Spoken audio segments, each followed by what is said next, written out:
Hello everyone! We continue talking about the digital identity, and in this video we will cover the self-sovereign aspect of it. The problem is that it's difficult to control your personal data or so-called digital profile in the cyberspace. The more services you use and register to, the more scattered it becomes over the web. And as time goes by, you forget where exactly your digital identity is being used and how those services operate with your data.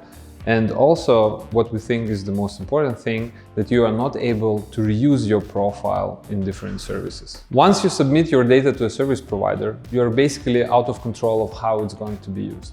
Of course, they give you terms and conditions and explain you in a very complicated language what is going to be done with the information, but this is another even separate problem in the digital identity space, how to solve that exactly. Of course, there is now lots of initiatives that help to target these problems, like GDPR and other privacy acts in other countries that help to force companies to be more compliant with how they handle personal data and how much data do they collect when the people sign up to their services. So as you can see, these problems are pretty complex and it's not easy to solve them, but many companies explore self-sovereign identity in order to tackle these problems better and find better solutions for users and businesses. The main idea behind the digital identity is that you get a better control of your digital profile and you have a transparency with whom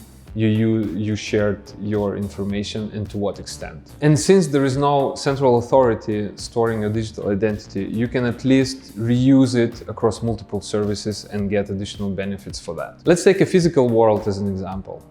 There are many cases where you need to show your passport to prove your age, as an example.